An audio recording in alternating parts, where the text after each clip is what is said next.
Imaginem um casamento sem comida. Foi exatamente isso que aconteceu comigo. Hoje eu vou-vos contar como é que a empresa de catering Rosiane Eventos transformou o meu casamento num grandíssimo pesadelo. Em outubro de 2024, eu tive o primeiro contacto com essa empresa para a realização do meu casamento, que seria em agosto de 2025. No dia 25 de janeiro, depois de nós termos acertado basicamente tudo, nós começamos então as reuniões técnicas para as coisas do casamento, como por exemplo, o que é que seria servido, o que é que não seria servido. Tivemos em atenção principalmente a questão dos doces. Os doces do meu casamento era uma coisa muito importante, tanto que eu passei horas a fazer esse ficheiro aqui, onde eu elaborava de forma muito específica todas as coisas que eu queria para o casamento a nível de doces. Recuando para outubro de 2024, eu estava em Luanda, então eu aproveitei e fui até ao espaço da empresa. Eu fiz uma degustação para algumas coisas que eu queria ter no casamento, e até então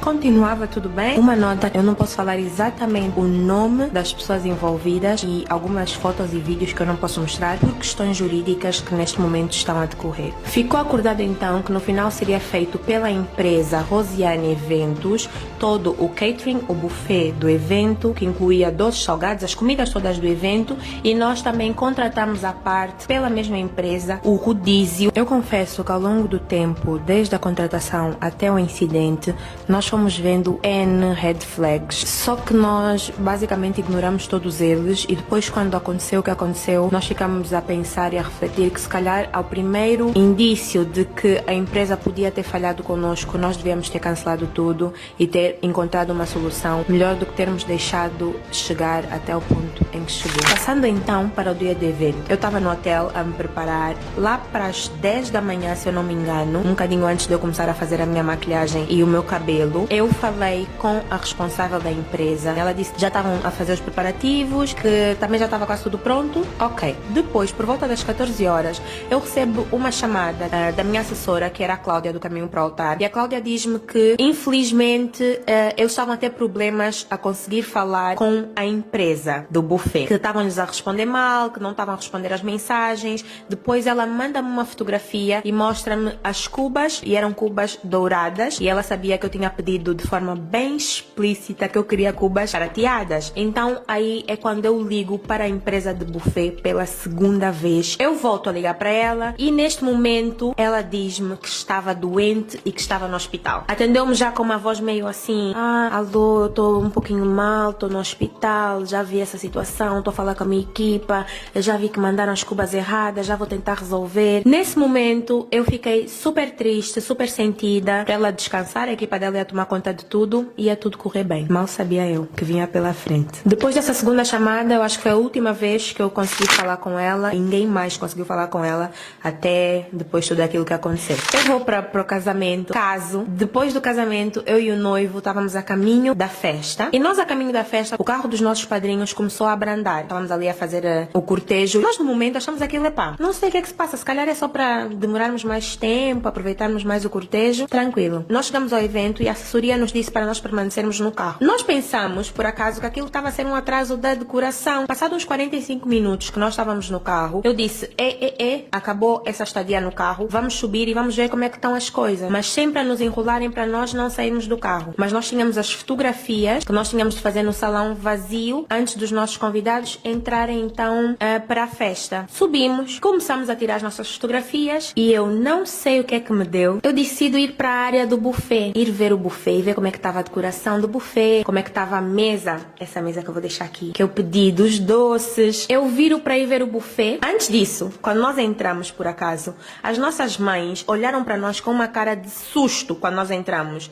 E nós não estávamos a entender, porque nós depois entramos, encontramos a decoração, já estava feita, estava tudo perfeito, mas elas estavam muito assustadas por nos verem dentro do salão. E nós não estávamos a compreender porque é que elas estavam tão assustadas por nos ver. Descobri porque é que elas estavam tão assustadas, porque chegou um momento em que eu vou para ver o buffet e não tinha nenhuma comida no buffet. Nesse momento, eu nem consigo vos explicar o que é que eu senti. Os meus pés ficaram gelados, porque aí sim eu compreendi o que é que estava a passar, porque é que nos estavam a atrasar a entrada para o salão, porque é que as mães ficaram tão assustadas quando nos viram a passar. E eu comecei a tremer, a suar frio. Parei todas as fotos, eu olhei para o meu marido, eu olhei para ele. Eu acho que naquele momento foi um olhar de desespero total, de medo também, o meu coração acelerou muito, olhei pra ele e eu só comecei a dizer, a abanar a cabeça, a dizer, não tem comida. Não tem comida, não tem comida, para as fotos, não tem comida, não tem comida. Depois viro-me para o Ariel, nosso assessor, olho para o Ariel, tipo, Ariel, não tem comida, o que é que se passa? Estamos sem comida. E aí ele diz, calma, estamos a resolver, estamos a resolver. Nós voltamos a sair do salão e a partir daí, o que seria para melhorar só piorou. Nós descobrimos que não tinha comida no evento e fomos logo para o carro, porque nós tínhamos que arranjar uma solução. E nesse momento, afinal, a nossa família já estava a tentar encontrar uma solução. Nós estávamos no carro e, para piorar, o que é que essa empresa fez? Nós estávamos a entrar em contato com eles, no caso, a assessoria estava a entrar em contato com eles, e eles começaram um limbo de mentiras inexplicável. Eles começavam a dizer que já estavam a caminho, que a comida estava a caminho, que já eles tiveram a coragem de nos dizer que eles estavam na porta para abrirem os portões do salão, que a carrinha da comida já estava lá fora. Então todas as pessoas foram para a porta para ir buscar a carrinha e afinal eles não estavam lá fora. Até que tinha alguém, um responsável da equipa deles, estava lá no salão. Então a família começou a apertar com ele, do tipo, o que é que se passa, o que é que se passa, o que é que se passa. Então ele pega e diz, a verdade é que afinal a carrinha acabou de chegar agora lá no nosso espaço. Nesse momento, a minha mãe, a minha sogra, uns tios, os nossos padrinhos, não fizeram mais nada, meteram-se no carro e foram até ao local onde estaria a nossa comida. Ao mesmo tempo que isso estava a acontecer, o meu pai, o meu sogro e uns tios meus estavam a se dirigir para uma empresa para tentar arranjar salgados para nós servirmos aos nossos convidados, porque não tinha comida nenhuma. Eles tentaram pastelarias, tentaram falar com a Vanã, só que a pastelaria Vanã já estava fechada, só que depois eles começaram a ligar, entraram em contato, fala aqui, fala ali, conseguiram contato de alguém que foi abrir a pastelaria Vanã, que estava fechada, para começarem a fritar salgados e entregarem esses salgados lá na festa. Eles fizeram o seguinte, enquanto o meu sogro estava lá e eles estavam a fritar os salgados, o meu pai e o meu tio já pegavam nos salgados e levavam para a festa e fizeram várias vezes essa viagem para começarem a fazer um rodízio de salgados no casamento. Em paralelo, a minha mãe, a minha sogra e os padrinhos estavam no espaço do buffet. Quando eles chegam lá, eu não consigo vos dizer qual foi a pior parte, porque sempre que eu vou contando, vem chegando uma pior parte da palhaçada e da brincadeira e da falta de profissionalismo que essa empresa teve. Mas eles chegaram ao tal local e eles encontraram um espaço limpo, vazio, não tinha um único sinal de que estava a ser preparada alguma comida, não tinha uma única cuba com comida, não tinha nada. Infelizmente, a minha mãe, ela teve uma crise de tensão alta, gravíssima, passou muito mal. Todas as pessoas que estavam lá, ninguém conhecia ninguém sabia quem é que era a empresa, ninguém sabe de nada. Eu não trabalho aqui, eu também não trabalho aqui, ninguém trabalhava lá. Até que o meu tio depois vai assim para o corredor de trás do local e vê uma carrinha com comida que estava a ser levada para outro evento. E atenção, eles já tinham falhado, além do meu casamento, eles também tinham falhado um outro evento que estava a acontecer, começava às 16 e aquela comida estava a ser preparada para ser entregue ao evento das 16. Nesse momento eles pensaram rápido, não fizeram mais nada, pegaram em tudo que encontraram. Nós não sabemos se aquela comida era o quê. Eles só pegaram tudo que estava à frente deles, meteram no tal carro e levaram tudo. E nos carros próprios também, levaram as coisas nos seus carros.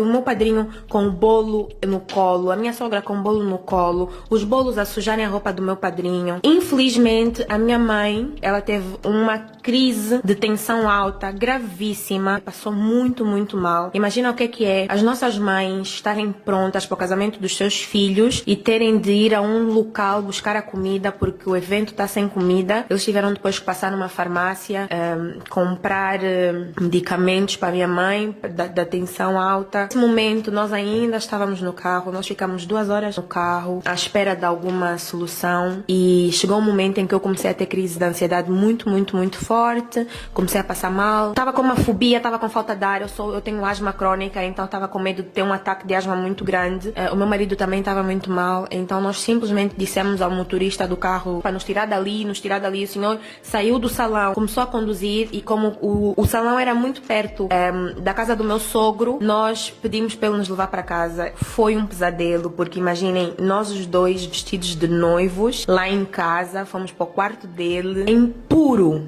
desespero. Nós não conseguíamos respirar, eu só conseguia orar e tentar acalmar o meu marido, pedir a Deus, tipo, eu questionei a Deus por que aquilo estava acontecendo conosco e nós só tipo a tentarmos acalmar um ao outro. Isso foram as palavras que o meu marido disse logo, nós não podemos deixar uma completa desconhecida, podíamos deixar que eles estragassem o nosso grande dia, e essas palavras nos acompanharam o casamento inteiro. Lá eu acalmei, ele ficou mais calmo, nos recompusemos, voltamos para o carro e fomos para o casamento. Eu que choro à toa, não derramei uma única lágrima. Eu acho que eu estava dormente, na verdade não é que não tivesse vontade de chorar, mas eu estava dormente assim com o que eu estava a passar. E lá nós fomos para o salão, os nossos irmãos, os nossos amigos a nos mandarem mensagem, tipo, não se preocupem, tá tudo bem, qualquer coisa vamos comprar frango no Kika Gil, vai dar tudo certo.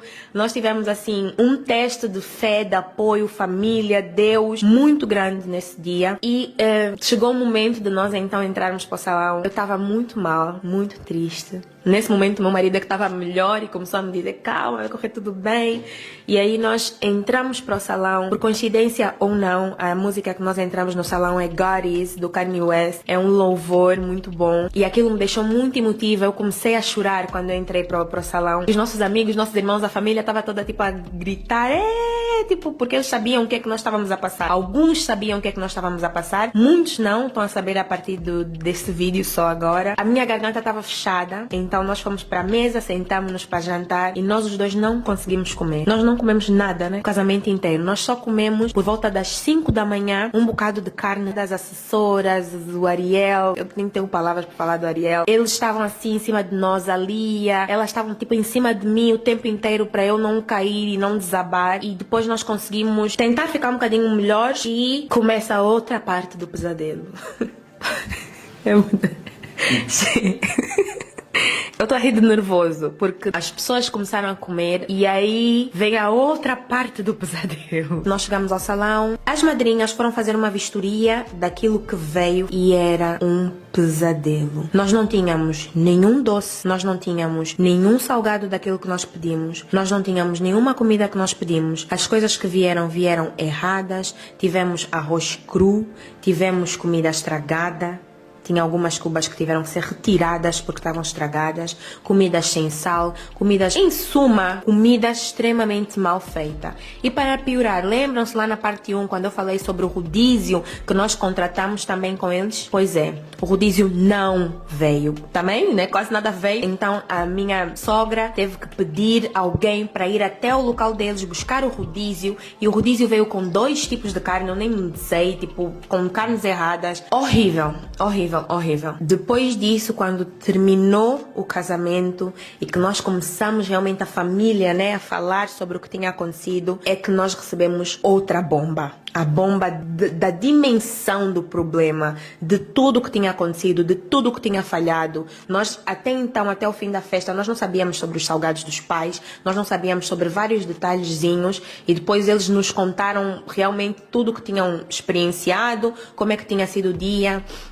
E eu chorei muito, eu fiquei muito mal porque a minha mãe passou mal durante a festa. Teve um momento que eu fui à casa de banho para trocar de vestido e eu encontrei a minha mãe lá atrás no casamento, deitada, com problemas de tensão. A minha mãe quase não aproveitou a festa. Estava todo mundo muito cansado, mentalmente cansado. Então nós tivemos muitos problemas a posteriori do casamento. E então começamos a ver o que é que nós íamos fazer dali para frente. A minha sogra passou muito, muito mal. No dia seguinte, ela passou mal, começou a ter problemas de tensão também. Nós tivemos que ir ao hospital, ficamos no hospital até às 2 da manhã. As pessoas do bem, a nossa primeira postura foi: pessoas erram, acidentes acontecem. Então vamos reunir com eles para ver, afinal de contas, o que é que aconteceu. Por que é que isso chegou a esse extremo? Por que é que nós vivenciamos isso? Por que é que eles tiveram que arruinar o nosso dia da forma que eles arruinaram? Todo mundo sabe a importância de um casamento, é um dia único. Por que é que eles tiveram de marcar a nossa história dessa forma negativa? Então nós entramos em contato com a responsável, que não nos respondeu até aquele momento. Ou seja, eles pararam de responder, pararam de atender, ninguém atendeu o telefone, desapareceu. Simplesmente a empresa do nada evaporou. começou, não tínhamos contato com ninguém, ninguém atendia, ninguém respondia, ninguém sabia de nada e ficamos assim muito tempo. Depois ela manda uma mensagem para o grupo que nós criamos do buffet a pedir desculpas pelo que tinha acontecido e que lamenta muito e que quer marcar uma reunião na quinta-feira da outra semana e que agradece imenso pela nossa compreensão. Nós lemos aquela mensagem, nós já estávamos assim a começar a ferver, né? Depois dessa mensagem, nós lá então reunimos e fomos até o local para falar com eles. Chegando lá, estava lá a dita cuja, mais uma senhora e a primeira coisa que eles falam é que queremos vos ouvir. Falem lá o que é que aconteceu. E a minha sogra disse: não somos nós que vamos falar, vocês é que têm que falar o que é que aconteceu. Queremos entender o porquê que nós chegamos à situação que nós chegamos. Pessoal, balelas, porque sei lá o que, porque a empresa, porque vazou sei lá o que, desculpas esfarrapadas, nada tem sentido. Eu não posso vos contar em detalhes ainda, mas histórias assim, ó, nada a ver com nada. E nós ali, tipo, ouvimos aquela palhaçada. E depois elas a dizerem: mas nós realmente, nós arcamos com 100% da culpa. Nós falhamos. Porque os docinhos, 500. Eu ainda nem vos falei de números. Porque no dia estavam a finalizar os bombons e os bem casados. 300 bem casados. Nós não tivemos bem casados porque eles falharam com todos os doces do evento, né? Mas os bem casados. E aí nós perguntamos: então os bem casados devem estar ali na cozinha. Também. Ou seja, eu não sei o que eles fizeram. Nós não conseguimos entender o que aconteceu. Mas eles não fizeram nada. Nós pagamos um valor e não foi pouco. E eles não fizeram nada. E ali no meio da conversa, nós assumimos a culpa 100%. Papai, tá bom. Então, meu marido é advogado, não sei se vocês sabem, e no momento ele diz: ok, nós vamos fazer aqui um statement, tipo um termo em que vocês vão ter que assumir a responsabilidade de 100% dos danos e efetuar a devolução de 100% do valor daquilo que vocês falharam. Não! Nós não queremos assinar nada. Olha, a partir dali, eu meio que já estava a sentir que ia começar um show. Nós não vamos assinar nada porque temos que falar com a nossa advogada. Então, a partir dali, vocês já imaginam, né? Começou a questão, vamos falar com a advogada. Nós assim meio... O meu marido ainda disse: vocês estão a arcar com 100% da culpa. A partir do momento que vocês meterem a advogada vai sempre querer vos fazer diminuir os danos daquilo que vocês causaram. Ou querer vos fazer parecer que vocês fizeram menos do que aquilo que vocês fizeram. A nível de gravidade. Vocês é que sabem, mas eu não aconselho. Dito e certo. Dia seguinte mandam lá um documentinho. Eu posso pôr o documento aqui? Não posso. Tem sorte. 50%. Eles queriam devolver 50%. Essa empresa de buffet Rosiane Eventos quis devolver 50% daquilo que eles fizeram, alegando que sei lá o que. Mas eles ainda não tinham tido acesso às imagens, porque nós tínhamos imagens, tínhamos fotos, tínhamos provas de tudo aquilo que eles fizeram. E eu acho que eles tentaram. E depois nós começamos umas negociações que não acabavam nunca. E aí então começa a parte das negociações. Tipo, vamos então ver como é que vai terminar isso, ou então nós vamos a tribunal. Nós começamos então, como eu disse anteriormente, as negociações para ver aquilo que nós íamos conseguir reaver e como é que nós íamos fechar essa história depois deles terem nos prejudicado e terem estragado, arruinado o nosso casamento. O que é que a família reuniu e acordou? O que nós queríamos era 100% da devolução de todo o valor que foi pago para os serviços deles, os salgados e que foram comprados no dia do casamento. Não cobraríamos o combustível todo que foi gasto quando os pais estavam a ir e a vir com salgados, quando os pais foram até o local para ir buscar comida. Não cobraríamos os medicamentos que tiveram que ser comprados quando a minha mãe passou mal. Não cobraríamos danos morais e tudo o que nós passamos, porque é um pesadelo para todo mundo. Nós não cobraríamos nada disso. Apenas queríamos 100% do valor que já estava pago do casamento. E não foi isso que aconteceu. O que eles queriam fazer era pagar 50% do valor, e isso não é o que nós queremos, e isso não é o que nós vamos ter, claramente. Como boa humana que eu sou, eu ainda liguei com dó para a dona da empresa, com dó mesmo. Eu liguei com pena, com dó, porque eu sabia que eu depois ia expor toda essa situação, que depois poderíamos ir a tribunal, queríamos arrastar isso até não sei quando, que um dia eu ia estar preparada para fazer este vídeo. Eu disse o seguinte: nós temos a opção A, que é o que nós queremos, e vocês têm a vossa opção A também, né? Mas só a nossa opção A é que é viável, e nós damos até hoje para vocês responderem se vocês aceitam a nossa proposta ou não. Falei com ela, desabafei sobre como ela me fez sentir, sobre como é que eu me senti mal no dia, sobre como é que ela me prejudicou, sobre como é que ela estragou o meu dia. Eu falei, foi uma chamada de 14 minutos. Falei. Supostamente ela estava no hospital, bem supostamente. Botem supostamente nisso, até agora ainda não vimos nenhum documento que comprove. E falei 14 minutos. Sabe o que é que ela respondeu? Quando eu disse o seguinte: então, essa é a vossa última oportunidade. Vocês vão aceitar a devolução ou podemos ir para os meios que nós estamos a preparar contra vocês? Ela disse: como eu já disse, nós não vamos responder, vocês é que sabem. E nós é que sabemos. Como nós é que sabemos, é por isso que eu estou hoje a fazer esse vídeo, é por isso que eu estou hoje a expor também essa história, não só por eles, mas também por todas as pessoas que algum dia vão pesquisar e encontrar essa empresa, que é uma empresa que precisa de sair do mercado. É uma empresa que precisa ter o nome exposto. É uma empresa que as pessoas erram. Ninguém aqui está a falar que as pessoas não erram. As pessoas erram, empresas erram, todo mundo é humano. Eu cometo erros, meu marido comete erros também no trabalho dele. Vocês aí do vosso lado cometem erros nos vossos trabalhos. Mas eu acredito que é muito sobre a postura que nós temos após cometermos esses erros. É sobre nós sabermos aceitar os nossos erros, sabermos falar, estar com as pessoas com quem nós cometemos esses erros. E a postura deles desde o início foi muito do tipo: nós também estamos certos, nós também temos razão. Então, eu acho que eles não estão preparados para fazer eventos de casamento. Porque basicamente o que eles também nos disseram foi tipo: a dor é vossa.